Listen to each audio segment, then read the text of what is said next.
Hello, my name is Rachel, and I love the Gothic subculture. So today I'm doing something a little bit different. I've never done something quite like this before, and hopefully I can figure this out. I want to do a reaction to a friend's video, and I'm still not sure how I'm going to, because I want to be able to put their video up on the screen over here so you guys can watch it along with me, and of course I'll link it down in the description box so you can go watch it, bigger screen and without my commentary if you would like. And also definitely go check out her name is Stephanie Stryker, and she's from like the Washington DC area, which is what I still consider my like home goth scene, and she is the lead singer of a band called AMULET, and I have done a sharing music that I love video on one of her songs before, which I'll try to remember to put up in the card somewhere.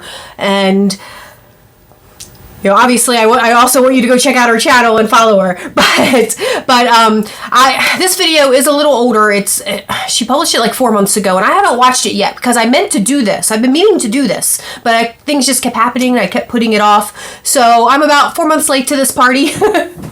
But I still haven't seen it yet, so you are going to see my initial reactions, and I of course will, what I'm going to be trying to do is I'm going to be watching it on my old cell phone, and I'm going to be and then when I do the editing, I'm going to attempt, because I'll be stopping it to make comments and stuff, and I'm going to attempt to match it up with the actual video on the screen. I don't know if you're seeing this video, I guess it worked. But yeah. So what I'm going to do is I'm going to get back into my phone here.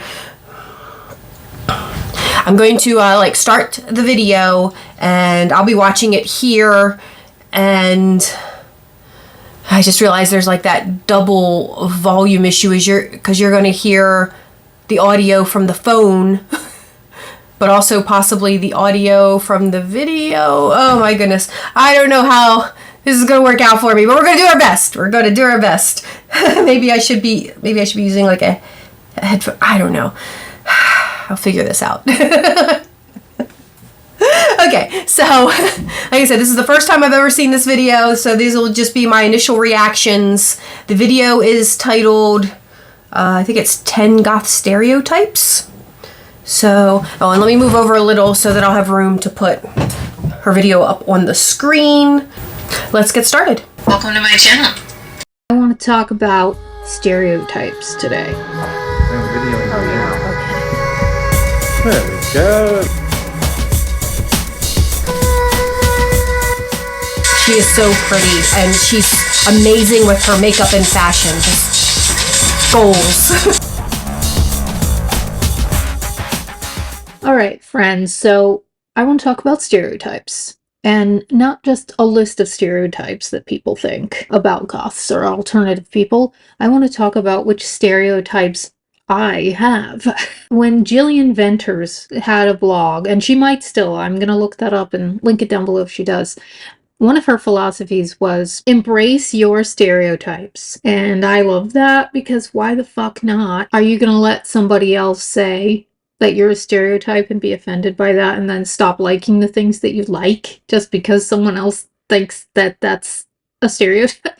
That's a good point. And that's silly. Now, let's just like the things that we like. It's okay. So, here are 10 things that are goth stereotypes I lovingly embrace. Number one, 99% of my closet is black. The other 1% is red. Which you could probably see in everything I wear. Now, I do want to say. So I'm just going to say, for me, I would say 90% of my wardrobe is black, because I actually do have a lot of color. I have a lot of purples, a lot of jewel tones. So I actually do have a decent amount of color in my wardrobe, but 90% of it is definitely black. Once in a while, I will get a little viral thought in my head, and I'm thinking, do I want to change my accent color to purple? I do once in a while have a green moment, like, cyber green. That is a thing that happens like every blue moon or so. But basically everything is black or red. I don't have any item that is like fully another color. Obviously, for me, purple would be the more prominent color. I'm not sure. I think everything is at least somewhat black. Number 2, I love red roses. And for years, I was like, that's so basic. Every basic bitch loves red roses. And I was like, so. I love red roses. Sorry. I just do. And they're basic. I'm fine with roses. I have this weird thing about flowers. Like, I like them outgrowing, but having like flowers in my house kind of depresses me. Because, you know, you just watch them wilt and die, and I guess that's a really goth thing. But I did used to, there was this nightclub called Tracks way back in the 90s that I would frequent, and there would be a rose seller, a guy who would walk around with a basket of roses and sell roses, and people would buy them for you and give them to you. And I would, you know, just like a single rose. And I used to dry them all. Like every one I would get, I would take it home and I would hang it upside down and dry it. And I did used to have a bouquet of all those dried roses, but you know, that was back in the 90s. And after several moves, it was just like, why am I carrying these around? They just keep falling apart everywhere. So I don't have them anymore. But I guess that's my rose story. Roses are fine. I just do. And they're basic, but they're also elegant and goth. And I love them. That's why they're part of the AMULET brand. Number 3, I have more shoes than sense, I guess. I have a lot of shoes. Shoes that I really can't fit them all into my closet at all. It's a problem that I can't stop. I love shoes. I used to have an incredible collection of shoes, but then once the arthritis started in my feet and I was limited to the type of shoes I could wear, I still have more shoes than any person really needs, but I no longer have that shoe collection that I once did. I used to have like just so many platform and heeled boots and stripper heels and just all of it, but now I'm, you know, just comfy shoes. Okay, number 4. Okay, I actually physically struggle being in the sun.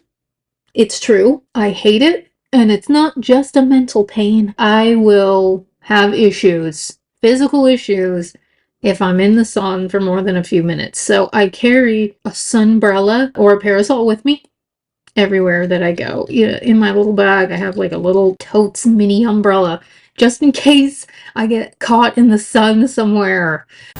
I used to get sun sickness, where if I were out in the sun too long, I would like get physically ill.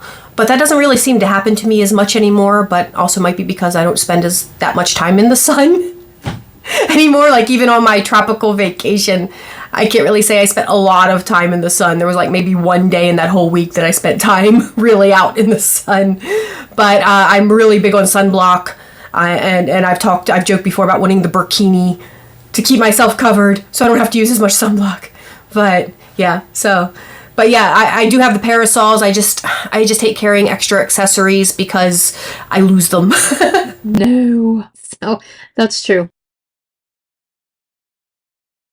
Number 5, I am a night owl, naturally. I just stayed up all night when I was growing up, reading like a nerd. But yes, I stayed up all night growing up, and now I naturally, if I didn't have to be a grown up, I do like 4 a.m. to 1 p.m. if I can just do whatever I want. And that feels good to me. I don't really get going creatively until like after midnight. That's the time when I'm like, fuck, I need to go to sleep now. And that's tragic, man. So that's how Michael and I made our first album, was after midnight. So that's extra goth. Making our first album in the witching. And I share that with her too. When I was little, I would stay up all night reading my book, even though when I was supposed to be in bed. And I worked night shift for years. When I first started this channel, I was working night shift. But since I've gotten off night shift and I'm also almost 51, I've noticed it's gotten harder to stay up late. Like on the Gothic cruise, I was still able to stay up one of the nights until 5 in the morning, and then the other nights until about 3 in the morning. But it definitely has gotten harder for me as I've gotten older. But I used to be a complete night owl. Overnights was my favorite shift. I felt more productive and got more done because I would keep overnight schedule on my days off. But these days, like I said, just getting older changes things. Hours. So, number 6. I have a history of depression and I have a history of self-harm. So, that's such a stereotype that I was embarrassed by for a long time, because it's like, oh yeah, of course you are. Just look at you, like, that's such a stereotype. Or it's like, you're making the rest of us look bad. Don't talk about that. But one of the nice things about the current year of our Lord is that there's not as much of a stigma around mental health stuff, and more people are encouraging folks to talk about it. It's much better when it's out in the open. These things don't thrive when they're talked about. That's something that has been part of my life, and it's okay. You can talk about it. 7.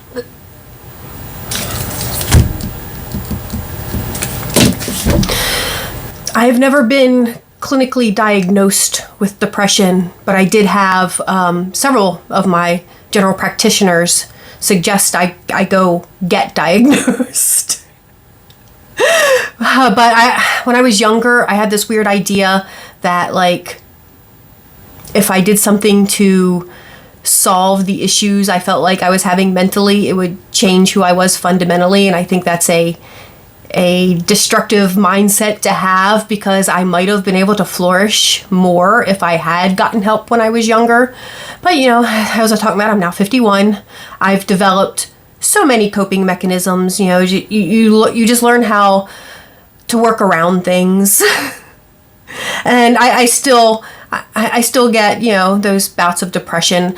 I haven't had a bad one in a long time, but I used to get the ones that, you know, I couldn't move, I couldn't speak. I would just lay there for like a day and just stare at a wall. But like I said, I've learned my coping mechanisms. I've never been clinically diagnosed, so I can't definitively say I have depression or ADHD, although I do tend to share a lot of traits with people who do have that as well. But I've never been clinically diagnosed for anything, because I've just always, like I said, when I was younger, I didn't, maybe it's like she was talking about the stigma, so I just didn't want to face it, to know. You can talk about it.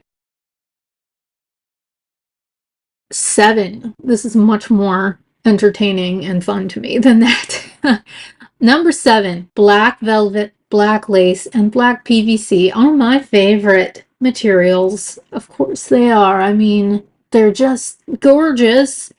Look at this thing. It is just,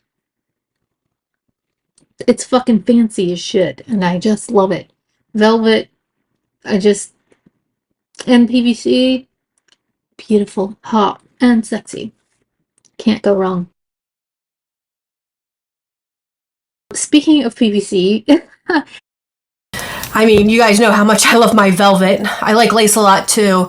I'm not as much of a fan of vinyl as I was in my youth. I used to have so much vinyl, like a lot of it was lip service. But I used to have so much lip service vinyl, and I actually got rid of most of it because it deteriorated over time. And I actually, a few years ago, gave several pieces away here on this channel that I had that were beginning to disintegrate. Yeah, I wanted people to get some use out of them before they completely died. But yeah, I'm not as much into vinyl as I used to be. But the velvet and lace, definitely. Hands down, absolutely. Number 8. This is a big stereotype that some people don't like, but it's for real. Come on, let's be real. There's a lot of us in the kink community, and you should never assume that someone is because they're goth. But a lot of us are. So that's okay. There's nothing wrong with that. As long as everything is consensual, of course. Of course. But please don't assume people are in a kink community or want that kind of activity in their lives, no matter what they're wearing. Because a lot of the fashion is just cool as shit, and you just can't assume by how people are dressed. Anyway, but yes, that is part of my life. I am kink adjacent, but I am very vanilla in my actual, life.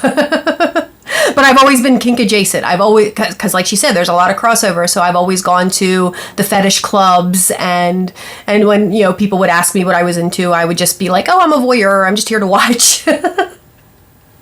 But I've never been, I don't have any specific kinks. I've dabbled a little, but I've never found anything that like super excites me.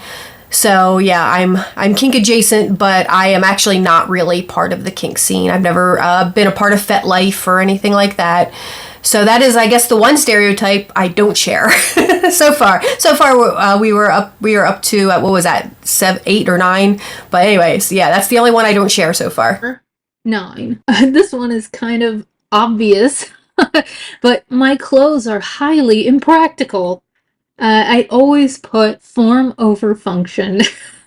Like, I'm gonna do a video about that because I know I've seen a lot of you out there who complain about the bell sleeves and the ridiculously long everythings, and I hear you, man. They're completely impractical, and there are times and phases of your life where that just is not gonna fly.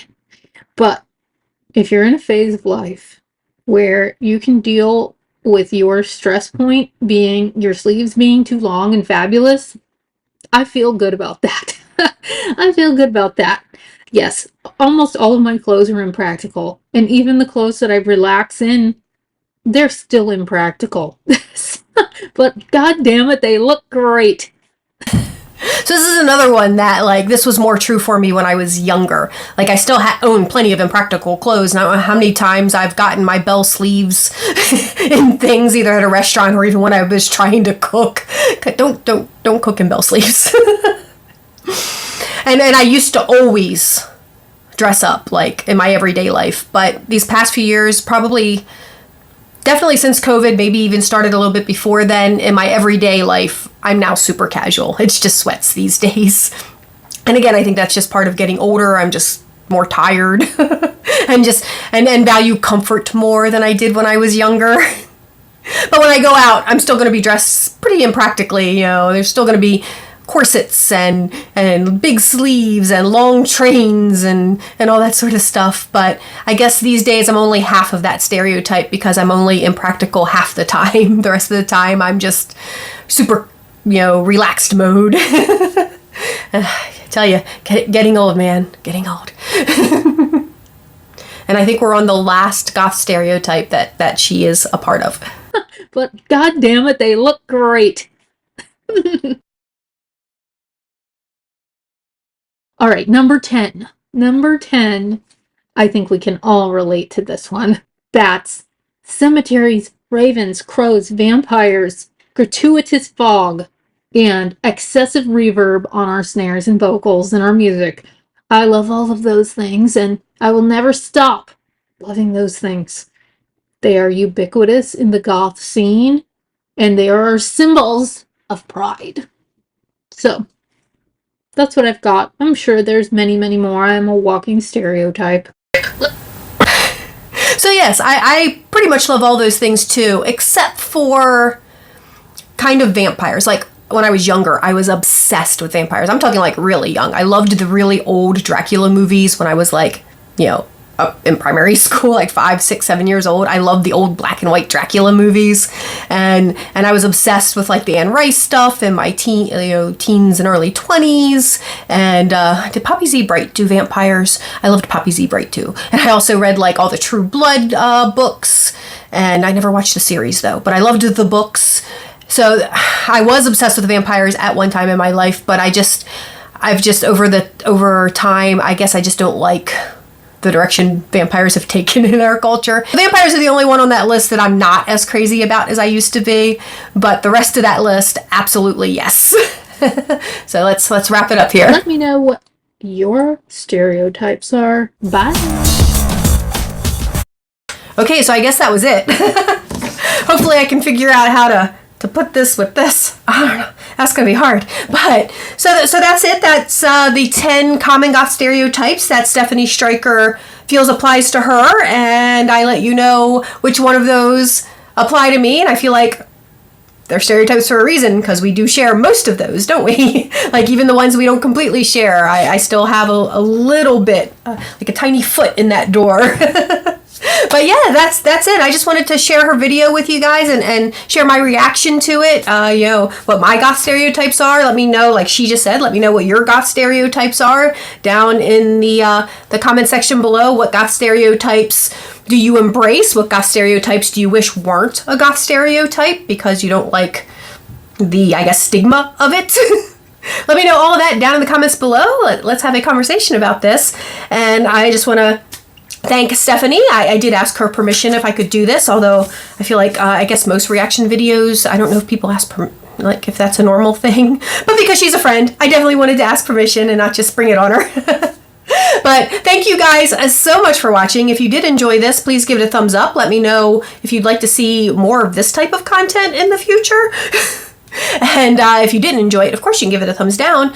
And please tell me all about it in the comments below. And please subscribe to the channel. And I hope everyone is just staying happy, healthy, and safe in this incredibly crazy world we're living in. And I will talk to you all soon. Bye-bye.